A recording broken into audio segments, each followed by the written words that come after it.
इंसान को अपने जीवन में कभी न कभी ऋण अथवा कर्ज लेना ही पड़ता है, चाहे वो बैंक से कर्ज, लोन आदि लेना हो या आर्थिक सरकारी संस्था से लोन वगैरह लेना हो, चाहे आपको घरेलू वस्तुएं, वाहन आदि पर लोन लेना हो या मकान, दुकान, व्यापार के लिए लोन लेना हो, किसी बीमारी इलाज के लिए कर्ज लेना हो अथवा संतान की शिक्षा, एजुकेशन के लिए कर्ज अथवा लोन लेना हो। आपने किसी भी स्थिति परिस्थिति में लोन लिया हो, कर्ज उठाया हो, अपनी इच्छा से लिया हो या मजबूरी में लिया हो, और मेन बात यह है कि आपके द्वारा लिया गया कर्ज आप उतार पाएंगे या नहीं, या कर्ज बढ़ता ही चला जाएगा। आज इसी विषय पर चर्चा होगी। नमस्कार मित्रों, मैं एस्ट्रोलॉजर प्रदीप कुमार, और आज बात करेंगे जो भी आपने कर्ज अथवा लोन आदि लिया है वे आने वाले समय में आप उतार पाएंगे या कर्ज में उलझ जाएंगे। तो चलिए देरी न करके शुरू करते हैं। आप स्क्रीन पर देख रहे हैं एक कुंभ लगन की कुंडली बनी हुई है। कुंडली में 12 भाव होते हैं। जहाँ लगन लिखा है वह पहला भाव है और लगन व्यक्ति खुद होता है। दूसरा भाव धन का भाव है। तीसरा आपकी मेहनत, पराक्रम। चौथा भाव आपकी प्रॉपर्टी, वाहन, मकान का है। पांचवा भाव आपकी शिक्षा, एजुकेशन का है। और छठा भाव ऋण का है, कर्जा है, बीमारी का भाव है, जिस पर आज चर्चा होने वाली है। सातवां भाव मैरिड लाइफ, विवाह का भाव है। आठवां भाव मृत्यु का है, अचानक धन प्राप्ति का भी है। नौवां भाव भाग्य का है। 10वां भाव कार्य क्षेत्र, नौकरी, व्यापार आदि का भाव है। 11वां भाव आपकी आमदनी, आप कितना धन कमाते हो, और यही वो महत्वपूर्ण भाव है जहां से आपका लिया हुआ कर्ज उतरेगा। और 12वां भाव अंतिम भाव है आपके खर्च और विदेश यात्रा से जुड़ा भाव है, और विदेश यात्रा, विदेश गमन आदि इस भाव से आप देख सकते हैं। एक बात हमेशा ध्यान रखें, अभी जो आपको बताया ये जो भाव होते हैं और कुंडली के अंदर जो जो नंबर लिखे होते हैं ये राशियां होती हैं, और किस भाव में कौन सी राशि आती है, उसका स्वामी कौन है और वह ग्रह किस राशि में है, किसके नक्षत्र में है, कितने अंशों में है, और किस किस ग्रह की उस राशि स्वामी पर दृष्टि है, अच्छी है या बुरी है, राशि स्वामी की स्थिति किस भाव में कैसी है, इन सभी चीज़ों को भविष्य फल करने से पहले देखना होता है। और यह सब मुझे उन मित्रों के लिए कहना पड़ा है जो ज्योतिष की जानकारी नहीं रखते, और मैं चाहता हूं और पूरी कोशिश करता हूं कि वो भी इस विषय को आसानी से समझें, और जिन्हें ज्योतिष का थोड़ा सा भी ज्ञान है वो इस विषय को आसानी से समझ रहे होंगे। चलिए विषय पर आते हैं। हम बात कर रहे थे कि जो कर्ज लोन आदि हमने लिया है उससे हम मुक्त होंगे या नहीं। जैसे कि अभी आपको बताया कि यह जो छठा भाव है यह कर्ज का होता है, और इसके स्वामी बनते हैं चंद्रमा, और चंद्रमा को हमने स्थापित किया 10वें भाव में केतु के साथ।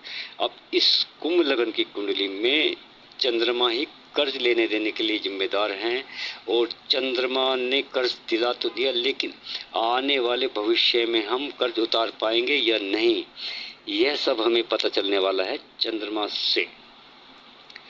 दूसरा भाव धन भाव से और 11वां भाव लाभ भाव से।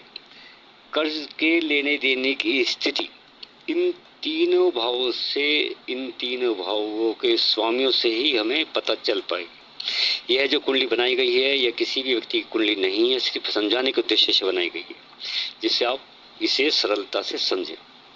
अब देखिए, कर्ज के स्वामी चंद्रमा 10वें भाव में अपने शत्रु केतु के साथ है। चंद्रमा से दूसरे शत्रु, चंद्रमा के जो दूसरे शत्रु हैं राहु की 7वीं दृष्टि चंद्रमा पर है। चंद्रमा 10वें भाव में नीच राशि के हैं, ग्रहण योग में हैं।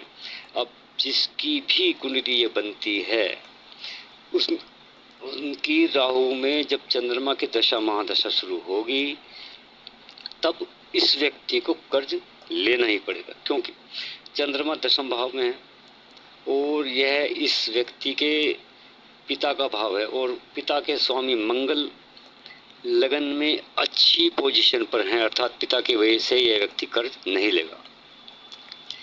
चंद्रमा की 7वीं दृष्टि स्वयं की माता के भाव पर है, और चंद्रमा माता का कारक भी होता है, नीच राशि के भी हैं, ग्रहण योग में भी हैं, और चौथा भाव स्वामी अर्थात माता के स्वामी शुक्र 8वें भाव में नीच राशि के हैं। दूसरी बात, जो व्यक्ति का स्वयं का भाग्य स्थान होता है वही भाग्य स्थान माता की बीमारी का भी होता है। अतः माता के भाव से अगर हम गिनेंगे तो 1, 2, 3, 4, 5 और 6, यही भाव माता की बीमारी का है, क्योंकि माता के भाव से छठा भाव है। और जैसे कि मैंने पहले बताया कि छठा भाव कर्ज का है, बीमारी का भाव है। और देखिए, माता की जो बीमारी का स्वामी इस कुंडली में जो बनता है वे शुक्र बनते हैं, जो 8वें भाव में मृत्यु के भाव में नीच राशि के हैं। और ये सारी स्थिति इस कुंडली में माता के लिए अशुभ फलदायी साबित हो। राहु चंद्र या शुक्र की आपसी महादशा अंतर्दशा में माता को हेल्थ की प्रॉब्लम जरूर हो। अब क्योंकि माता की बीमारी के लिए कर्ज यह व्यक्ति लेगा, क्योंकि कर्ज स्वामी चंद्रमा के साथ राहु दशा चल रही है। अब इस कुंडली स्वामी को चंद्र दशा में कर्ज उठाना ही पड़ेगा। अब क्योंकि कर्ज का स्वामी चंद्र एक तो नीच राशि का है और केतु के साथ ग्रहण योग में भी है, तो जब तक राहु में चंद्रमा दशा चलती रहेगी तब तक यह व्यक्ति कर्ज नहीं उतार पाएगा। चंद्रमा में राहु दशा में राहु चंद्रमा की दशा में कर्ज मुक्त होने नहीं देंगे। अब माना कि व्यक्ति कर्ज में दब गया है और कर्ज उतारने में इसे काफी दिक्कत भी होगी, क्योंकि कर्म क्षेत्र में चंद्र केतु का ग्रहण योग है। कार्य क्षेत्र, व्यापार, नौकरी में इस व्यक्ति को दिक्कतों का सामना करना होगा। जब काम ही ठीक से नहीं चलेगा तो कर्ज की समस्या भी परेशान करेंगे। अब देवगुरु बृहस्पति को दूसरे भाव धन भाव में हम बिठा देते। अब जैसे ही राहु के बाद बृहस्पति की दशा शुरू होगी तब व्यक्ति बहुत तेजी से कर्ज उतारना शुरू करेगा, क्योंकि दूसरे भाव के बृहस्पति ने अपनी 5वीं दृष्टि से कर्ज के भाव को देखा। बृहस्पति अपनी उच्च राशि को 5वीं दृष्टि से देख रहे हैं। बृहस्पति से गिनेंगे तो 1, 2, 3, 4 और 5। और बृहस्पति की 9वीं दृष्टि कार्य क्षेत्र पर पड़ी रही है, पर जहां कर्ज स्वामी चंद्रमा है और बृहस्पति ने चंद्रमा को देखकर एक शुभ योग गजकेसरी योग बनाया। गजकेसरी योग को ज्योतिष में बहुत ही शुभ योग माना जाता है। वैसे भी बृहस्पति की दृष्टि में अमृत होता है, वो जहां देखते हैं उसकी वृद्धि कर देते हैं। उन चीजों को मतलब सरलता से वो चीजें आपको मिलनी शुरू हो जाती है। जहां जहां बृहस्पति का प्रभाव होगा, जहां जहां दृष्टि पड़ेगी, तो वो चीजें आपको आसानी से मिलनी शुरू हो जाएगी। जहां जहां बृहस्पति की शुभ भाववती होकर दृष्टि पड़ेगी उस भाव के शुभ फल बढ़ जाएंगे। बृहस्पति ने कर्म क्षेत्र को देखा और जैसे ही राहु के बाद बृहस्पति की दशा शुरू हुई, इस व्यक्ति का काम तेजी से ऊपर उठने लगेगा।